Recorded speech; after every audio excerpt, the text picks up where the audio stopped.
सबसे पहला साधन है नाम जप। जितना अधिक नाम जप करोगे उतना ही आपके हृदय की मलिनता नष्ट होगी।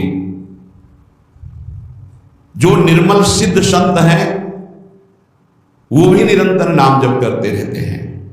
साधन नाम सम नहीं आन, नाम के बराबर कोई साधना नहीं है।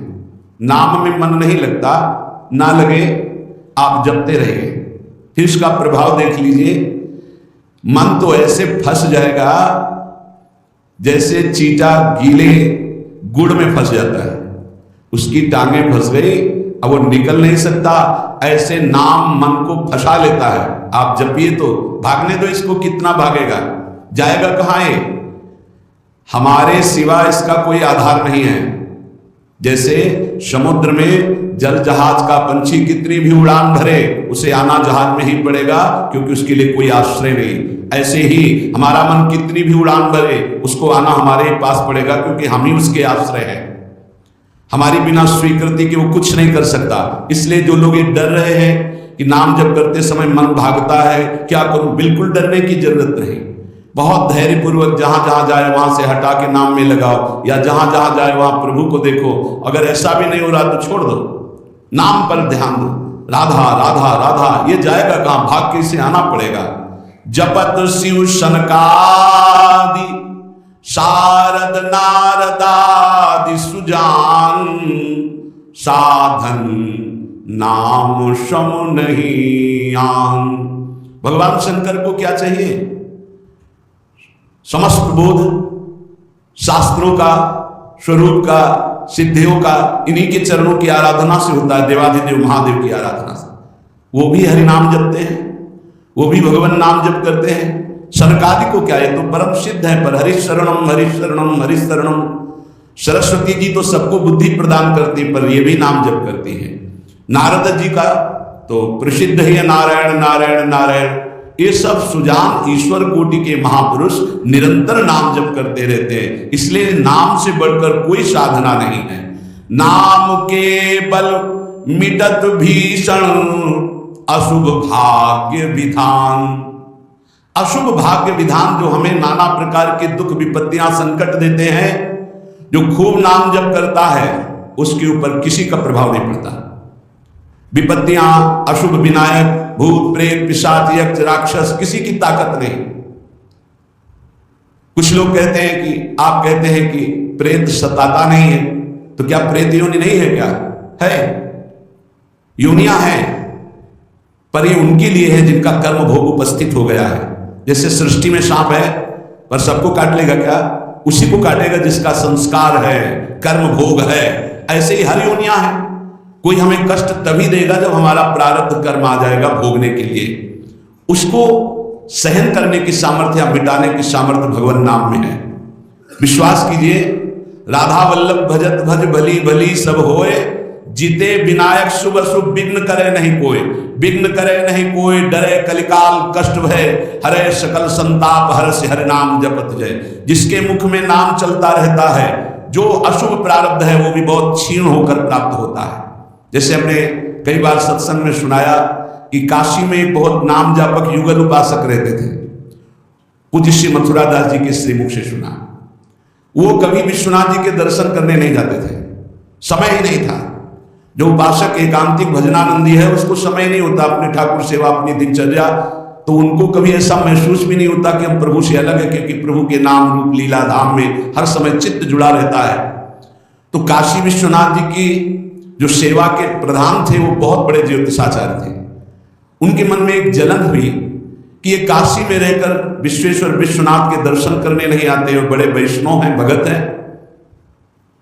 तो उस समय के अनुसार तत्काल विचार करते थे। तो विचार किया उनके जीवन के विषय में, तो लिखा था कि परसों म्लेच्छ सेना आएगी और उनका सर्वनाश कर देगी। तो उनका हाँ, विश्वनाथ जी के दर्शन न करने से अशुभों का नाश नहीं होता, जरूर इनको अशुभ भोगना पड़ेगा। और वो नाम जापक थे, उनका प्रारब्ध था, उन्होंने ज्योतिष के द्वारा विचारा। और परसों गए हो, जब वहां गए तो पूछा कि भगत जी कहाँ? बोले स्नान कर रहे हैं। बोले मध्याह्न में स्नान? बोले ये तो पता नहीं, पर स्नान कर रहे हैं। स्नान करके आए तो उन्होंने कहा मेरी ज्योतिष आज तक कभी गलत नहीं हुई, भगवान विश्वनाथ जी के वरदान से मुझे ज्योतिष का ज्ञान है, और 12 बजे आपके पास म्लेच्छ सेना आनी चाहिए थी आज, और वो आपका विनाश कर रहे, तो वो आई नहीं, इसका मतलब मेरी ज्योतिष झूठी हो गई। बोले नहीं, आपकी ज्योतिष झूठी नहीं हुई, म्लेच्छ सेना आई थी। बोले यहां तो सब यथावत है। बोले प्रगट में नहीं आई, मैं जब भोग पधराकर प्रिया प्रीतम का ध्यान कर रहा था भोग का, उसी समय म्लेच्छ सेना मेरे ध्यान में आई और सब कुछ विनाश किया। फिर मेरा ध्यान टूटा तो हमने सोचा चलो प्रगट में न सही भाव में तो आई, तो इसीलिए स्नान करने गए थे, अब भोग उसारेंगे ठाकुर जी का। ये है ठाकुर सेवा और नाम जप का प्रभाव कि अशुभों को भाव में मिटा दिया, स्वप्न में मिटा दिया, या थोड़ा बड़ा कष्ट देके मिटा दिया। नाम के बल मिटत भीषण अशुभ भाग्य विधान, भीषण अशुभ भाग्य का विधान नाम जप से मिट जाता है। नाम बल मानो लहत सुख सहज मन अनुमान, जैसा सुख चाहिए तुम्हें, जो सुख चाहिए तुम्हें वो तुम्हें प्राप्त होगा, केवल नाम जब बढ़ाओ। जो इच्छा करी हो मन माही, हरि प्रसाद कछु दुर्लभ नाही। जैसे बाजार में आप जो चीज चाहो ले सकते हो, पर आपके पास रुपया होना चाहिए। ऐसे ही त्रिभुवन में जो चाहो प्राप्त कर सकते हो, आपके पास भजन बल होना चाहिए, नाम बल होना। नाम बल मानो लहत सुख सहज मन अनुमान, नाम टेरत टरत दारुण विपत्ति शोक महान साधन, नाम श्रम नहीं आन। नाम के बराबर कोई साधना नहीं। जो मानो हर समय नाम रटता रहता है तो मन के इच्छा के अनुसार उसको भोगों की प्राप्ति हो जाती है। भोगों की प्राप्ति ना चाहे तो भगवत साक्षात्कार हो जाता है, भगवत साक्षात्कार भी ना चाहे तो अद्भुत प्रेम प्रकट हो जाता है। नाम का प्रभाव। नाम टेरत टरत दारुण विपत्ति शोक महान। कोई कितनी भी विपत्ति शोक में हो, खूब नाम जप करो, देखो हर विपत्ति कोहरे की तरह नष्ट हो जाएगी। जैसे सूर्य के उदय होते ही कोहरा सब विध्वंस हो जाता है, ऐसे नाम का जब प्रकाश उदय होगा हर दुख विपत्ति नष्ट हो जाएगी। आरत करी नर नारी ध्रुव सब रहे शुचि सहिदान, नाम के परताप दे जल पर तरे पाषाण। जिसने आत्मभाव से नाम जप किया हो, चाहे स्त्री हो, चाहे पुरुष हो, बालक हो, चाहे वृद्ध हो, ध्रुव माने परम सत्य, सब परम पवित्र हो गए और निहाल हो गए। जो भगवान नाम जप किए सब आनंद मस्त हो गए।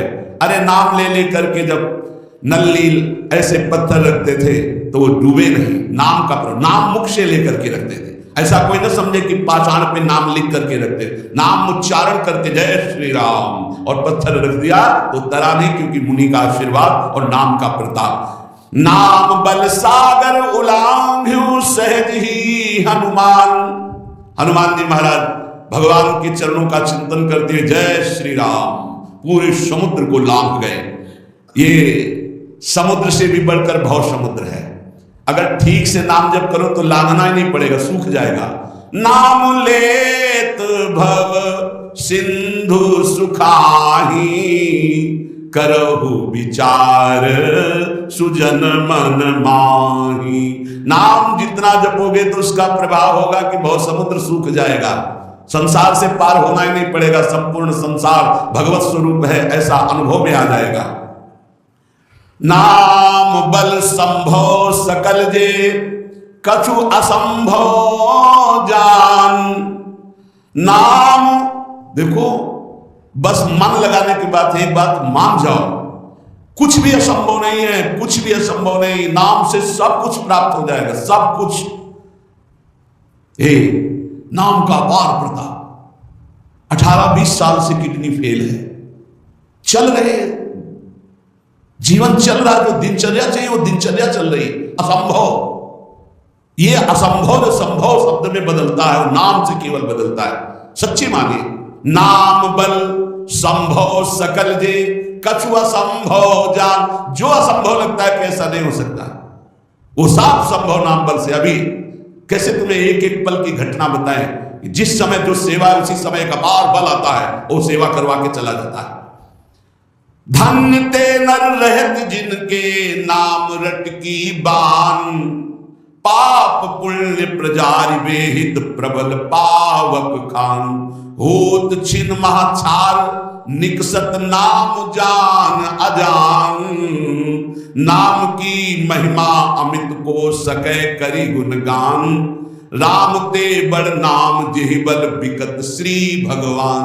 भगवान को खरीद सकते हो नाम जब से, बिकत श्री भगवान। नाम की महिमा अमित को सके करी गुणगान। राम न सकही नाम गुण गाई। कहूं कहां लगी नाम बड़ाई। धन्य है वो उपासक जिसने प्रधानता नाम जप के लिए। तुम्हारा जीवन इस समय बिल्कुल तेजोमय होना चाहिए। अग्निस्वरूप तुम ब्रह्मचारी हो, वैरागी हो, भगवान नाम जाप में तुम कहां है? भजन में बैठे, अच्छा हृदय शीतल हो जाए। 2-3 घंटे आराम कर लिया, इसके बाद भजन में लगे हैं, निरंतर भजन में लगे हैं।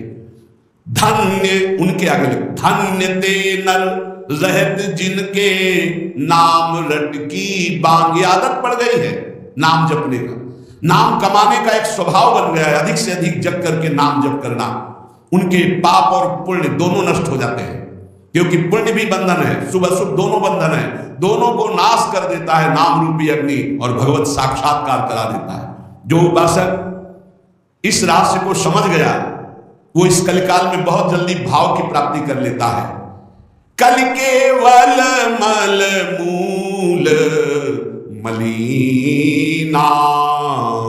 पाप पयो निधि जनमन मीना। जैसे मछली जल में ही आनंद मनाती है, ऐसे मन पाप में ही आनंद मनाता है। कलयुग में, कलयुग का प्रभाव है, मन पाप चिंतन करता है, पाप करके आनंद मनाना चाहता है। अगर इससे निकलना चाहते हो तो एकमात्र उपाय है राम नाम कलि अभिमत दाता। हित पर लोक लोक पितु माता। नहीं कलि कर्म न भगति विवेकु। राम नाम अवलंबन एकु। ये कलिकाल नाना प्रकार की दुर्वासनाओं को प्रकट करके साधक को फंसा लेता है, उसको जिसका निरंतर नाम नहीं चल रहा। यदि नाम चल रहा है तो लोक में माता पिता की तरह पोषण और दुलार नाम करता है, और परलोक में अभिमत दाता। जो चाह की है, जो भावना की है, वैसे ही तुम्हें प्राप्ति होगी। प्रकट में भाव के संबंध में एक बड़ा रहस्य प्रसंग है कि उपासक जब नाम जप करता है और अपने आराध्य देव के प्रति भाव करता है तो भाव की झांकी आती है। यहां कहते हैं उसे कल्पना मत मानो, उसे कल्पना मत मानो, प्रभु आपके भाव में पधारे हैं। जितना आप भाव नाम के द्वारा प्रकट कर पाए हैं, ये भाव नाम के द्वारा होता है, ये पूरी कल्पना नहीं होता। नाम जापक में ही भाव का प्रादुर्भाव होता है। जैसे आप श्यामा श्याम, तो आपके सामने जो श्यामा श्याम का रूप प्रकाशित हुआ, जितना आपने भजन किया है उसी के अनुसार वो प्रकाशित होगा। और आपका यदि भजन निरंतर चल रहा है और भाव गाढ़ है तो साक्षात श्यामा श्याम आपके सामने दिखाई देंगे। भाव का तात्पर्य है चिंतन। भावना करते करते रूप का सामने प्रादुर्भाव हो जाना। नाम जप करते करते भाव, और भावना करते करते रूप का प्रादुर्भाव। मनोवृत्ति भावुकता में इतनी डूब जाए कि आपका ध्यान साक्षात दिखाई देने लगे कि मेरे प्रिया प्रीतम है। नाम का यह प्रभाव। ये विवेकहीन जो लोग कहते हैं मैंने भगवत साक्षात्कार कर लिया है, ये उनकी बातें नहीं, प्रपंच वाली बातें। यहां ठीक सत्य बात को समझो। भाव अंतस्थल में ऐसा द्रवीभूत हुआ कि आराध्य देव का रूप झलकने लगा। ये नाम जापक सदाचरण करने वाले भावुक उपासक की बात बताई जा रही है। जहां भक्त की दृष्टि सर्वत्र से हटकर केवल अपने इष्ट देव में है, जहां केवल भगवत वार्ता, भगवत चिंतन, भगवत प्रभाव, भगवत रूप, ये कल्पना की बात नहीं कर रहा हूं। वहां सर्वथा यथार्थ में भगवान का प्रादुर्भाव होता है। जैसे आप देखो, जितना भजन करते हो आप देखो, अभी भावना करके आपके प्रभु वैसे दिखाई देने लगेंगे। अगर नहीं दिखाई देते, नई भावना बन रही तो अभी नाम जप और बढ़ाइए, नहीं आपके सामने वैसे ही खड़े हैं। आप देखो आपके भाव में आ रहे हैं कि नहीं आ रहे हैं, वो हैं, हर समय आपके पास है। अगर भाव में नहीं आ रहे तो नाम जप और बढ़ाइए, अभी नाम जप रंग नहीं लाया है। भावना जिस रूप की होती है उसे शास्त्रीय भाषा में ध्यान कहा जाता है। ये तभी परिपक्व माना जाता है। ध्यान की से सुनिएगा, आपको ध्यान में, भावना में अपने प्रभु को बोलते हुए दिखाई देगा। शब्द प्रभु आपका स्पर्श कर रहे हैं, आपको बिल्कुल ऐसा स्पर्श दिखाई देगा जैसे कोई प्रगट में स्पर्श करता है। रस, परमानंद स्वरूप प्रभु का रसास्वादन हो रहा है, और गंध, प्रभु के श्री अंग की गंध उसको अनुभव में है, सुगंध, अद्भुत सुगंध। इस ध्यान में ये भावुकता नहीं है, वो स्पर्श कर सकता है प्रभु के चरणारविंद, प्रगट में वो निरख सकता है प्रभु को, वो प्रभु का आलिंगन कर सकता है, वो प्रभु से संभाषण कर सकता है। यही बात कपिल भगवान ने कही श्रीमद् भागवत में कि मेरा जो अनन्य भक्त है वो मेरे को केवल देख ही नहीं, मेरे से संभाषण कर सकता है, मेरे से बातचीत कर सकता है। प्रभु का स्पर्श करके दिव्य पुलकावली, प्रभु के श्री अंग की दिव्य सौरभ हो, उसको गंध आ रही, सुगंध आ रही, वो प्रभु का स्पर्श कर रहा है, प्रभु उनका स्पर्श कर रहे, प्रभु से संभाषण कर रहा है, प्रभु उत्तर दे रहे, ऐसा गाढ़ भाव में होता है। वो भावुक उपासक अपने आराध्य देव के चरण स्पर्श कर रहा है, आराध्य देव उसके मस्तक पर हाथ रख रहे हैं। ये सारी बातें परम सत्य, ऐसा नहीं कि केवल भावना है, केवल कोई कल्पना है, पर ये उन उपासकों की होती है जिनका भाव परिपक्व हो गया है, भाव सिद्ध हो गया है। वो मनोराज्य में नहीं विचरण करते, ये उनका मनोराज्य नहीं है, ये इनका भाव राज्य है। प्रभु उनसे जब शब्द कहते हैं तो उनकी श्रवणेंद्रिय शब्द सुनती है, नेत्र रूप देखते हैं, आंखें मुदी हुई है पर नेत्रेंद्रिय रूप देख रही है, घ्राणेंद्रिय सुगंध ले रही है, रसेंद्रिय रस का आस्वादन कर रही है। शब्द स्पर्श रूप रस गंध, इसका स्पष्ट अनुभव भाव में डूबे हुए महाभागवत को होता है। यह साधारण स्थिति नहीं है, ये बड़ी ऊंची स्थिति है भाव देश की। ये कल्याण स्वरूप उपासक जो हो चुका है उसकी स्थिति है, पर इसको बहुत ऊंची स्थिति मान के छोड़ नहीं देना है। अपने गौर से देखो, अपने आराध्य देव झलक रहे कि नहीं, वो है वैसे ही प्रिया, वैसे ही लाल, जैसा संबंध सबसे हटा पाए हैं, जितना नाम जप, जितना गाढ़ भाव, उतने आपको अनुभव हो रहा है। देखो भला दिखाई दे रहे हैं कुछ कुछ तो, जितना आप नाम जप कर रहे हैं भाव में तो आ ही रहे हैं, नहीं आ रहे, भाव में आ रहे हैं, वो आ रहे हैं। अगर अंधेरा दिखाई दे रहा है तो अभी नाम का प्रकाश नहीं हुआ, खूब नाम जप करो, जल्दी करो, ज्यादा समय नहीं रहेगा, गाड़ी आने वाली है, बस भागना है, यहां से भागना है, कुछ समेट नहीं पाओगे, जल्दी समेट लो मन और इंद्रियों को और लगा दो नाम पे, और भाव की प्राप्ति करके भाव देश से अपने देश में जाना है, अपने प्रिया प्रीतम के पास जाना। मान लो ये सर अज्ञानियों की बात न सुनो, और हमने उपासना की, भक्ति की, हमारे अमुक मर गए, अमुक क्या तुम भी मरोगे, सब मरेंगे, यहाँ जाना है, या आए हो कमाने के लिए, भाव बनाने के लिए, भजन एकत्रित करने के लिए। जिसकी समझ में ना आए, आप तो सत्संगी हैं, आप तो बड़े कृपा पात्र हैं, आप तो समझ लीजिए, जाना है, तैयारी कर लो। जितना भाव है उतने ही आपकी ऊंचाई है। तार्किक लोगों से बचिए, अरे कोई ध्यान है, कोई प्रभु है, ये तो तुम्हारी कल्पना है। नहीं, यहां कह रहे आपको जितना अनुभव में आ रहा है वो प्रभु हैं, पक्का विश्वास करो, प्रभु आए हैं आपके ध्यान में, गाढ़ भाव पे। ये था माम प्रपद्यन्ते तास्तते भजाम में, पुलकित हो जाओगे कि प्रिया जो आ गई, देखो हमारे ध्यान में लालजू आए, लालजू प्रिया जो कैसे गलभैया दी हुई, कितना सुंदर निकुंज है, कितना सुंदर लता भवन, सुंदर पुष्प के पावड़े बिछे हुए, पराग की गद्दी लगी हुई, उस पे युगल सरकार कैसे विराजमान है। ये भाव में देखो, अधरों पर बंशी है, गलवैया आती है युगल सरकार, प्रियाजू लालजू की तरफ देख रहे, लालजू प्रियाजू की तरफ देख रहे, और बंशी से नाम गुणगान कर रहे प्रियाजू का। किसी को कभी प्रमाणित करने की कोशिश मत करो कि आपका भाव बन गया है। अविश्वासी से कभी ये वार्ता भी मत करो, नहीं तुम्हारे भाव में ठेस पहुंच जाएगी। ये साक्षात भगवत दर्शन है, साक्षात भगवत दर्शन। इसी से गाढ़ अवस्था में बस बात बन जाती है, यही गाढ़ अवस्था। श्रद्धा विश्वास करो, साधन का मूल मंत्र है श्रद्धा और विश्वास। जो नाम जप कर रहे हो, जो भावना में प्रभु आ रहे हैं, वो आ रहे हैं आपके, विश्वास करो आ रहे हैं। पर ये किसी से कहना नहीं है किसी तर्क के द्वारा अपनी श्रद्धा को नष्ट नहीं करना। अरे ये तो कल्पना है, नहीं, साक्षात प्रभु आए, कोई उनके लिए कल्पना भी नहीं कर सकता। अगर वो ना पधारे तो कोई भाव मुनि मन ध्यान धरत नहीं पावत। भक्त जब गाढ़ भाव नाम के बल से करता है तो देख सकता है। जो शास्त्रों में रूप वर्णन है वो एक अंश मात्र है, जो रूप है उसका तो वर्णन हो ही नहीं सकता। बोले सजल मेघ नील मेघ की कांति, क्या हम सजल मेघ को देख ले तो श्याम सुंदर के अंग को देख ले? नहीं, कोई भी प्राकृतिक उदाहरण चिदानंद देह में बनता ही नहीं, पर भावना करने के लिए। शास्त्रों में जो रूप है वो अंश मात्र केवल वाणी से प्रकट है, पूर्ण का तो वर्णन ही नहीं हो सकता। भगवान का वो रूप, वो वेश, वो प्रकाश नाम जापक अन्य संबंध त्यागी उपासक के हृदय में प्रकट होता है। जैसा रूप भक्त चाहता है वैसा रूप प्रभु प्रकाशित कर देते हैं।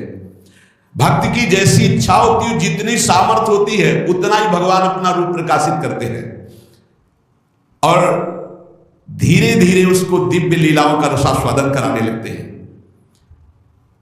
जो साधनाभिमानी हैं उनको ठग लेते हैं, काम क्रोध लोभ मोह मद मत्सर, वो भावदेश तक नहीं पहुंच पाते। जो साधनाभिमानी है, कभी कभी इनको मार्ग भ्रष्ट करने के लिए उपदेवता बिंब डालने लगते हैं। छोटे मोटे चमत्कार, छोटे मोटे मन की बात जान लेना, छोटा मोटा ऐसा आकर्षण, और मार्ग से भ्रष्ट कर देते हैं। लेकिन ये उनकी बात है जो साधनाभिमानी है। जो कृपा पात्र जन है वो ना किसी से भयभीत होते हैं और ना कोई विघ्न उनके जीवन में डाल सकता है। मत चित्ता सर्व दुर्गा मत प्रसादात तरिष्यसि, भगवान कह रहे मेरी कृपा से उनके सारे दोष नष्ट हो जाते हैं, मेरी कृपा से हर विघ्न से वो पार हो जाते हैं। मेरा भक्त आंख मूंद करके चले, मैं हाथ पकड़कर चलाता हूं। कोई देवता उपदेवता कोई विघ्न विनायक किसी भी तरह का उपद्रव नहीं कर सकते उनकी साधना में। अनन्य श्री भगवान का ध्यान रखिएगा, साधनाभिमानी को भ्रष्ट होना पड़ेगा। अनन्य और निष्काम भाव से जो प्रियालाल की शरण में है उनके योगक्षेम की जिम्मेवारी स्वयं भगवान लेते हैं। प्राप्ति की रक्षा करना, अप्राप्ति की प्राप्ति कराना उनकी जिम्मेवारी, इसलिए कोई भी विघ्न उसे प्राप्त नहीं कर सकता जो प्रभु का अनन्य है और उन्हीं से सारी कामनाएं हैं, प्रभु से ही। बड़े वेग से भगवान की तरफ आंख मूंद कर दौड़ता है पर वो गिरता नहीं है, ना कोई गिरा सकता है उसको, क्योंकि आसपास ऐसे भगवान चलाते हैं भक्त को। जैसे छोटे बच्चे को मां इधर गिरे तो बाहु में, इधर गिरे तो अजान बाहु अभयत भुज दंड मोल, बड़ी मस्ती रहती, कोई विघ्न नहीं। अर्पित आत्मा जो भगवत अर्पित हो चुका है उसके जीवन का बहुत आनंदमय स्वरूप होता है, कोई विघ्न नहीं। आंख मूंद के दौड़ने पर भी वो नहीं गिरेगा। बस आवश्यकता है भगवान में मन को, भगवान में प्राणों को, भगवान में समस्त संबंधों को अर्पित करना। ये कठिन बात है। ये दारागार पुत्राप्ताम प्राणाम वित्तमम परम वित्तमिमम परम हित्वा माम शरणम याता कथम तास त्यक्त मुत्सहे। जिसने स्त्री पुत्र घर बड़े बुजुर्ग प्राण धन इहलोक परलोक सबको मेरे लिए आत्मसमर्पण कर दिया है, मेरी शरण में आ गया है, मैं विचार भी कैसे कर सकता हूं कि उसको छोड़ दूं। और जब प्रभु पकड़े हुए तो किसकी ताकत है कि कोई विघ्न डाल सके। इसलिए उपासक को बहुत जल्दी एक काम करना है, कहीं ममता ना रह जाए, नहीं जहां ममता रह जाएगी वही विघ्न पड़ जाएगा भगवत प्राप्ति में। तन मन धन सर्वतो भावेन एकमात्र आराध्य देव श्यामा श्याम के चरणों में समर्पित, निष्प्रिय निरीह, मोक्ष की भी इच्छा नहीं, श्री हर चरणों में पूर्ण समर्पण, तब पूरी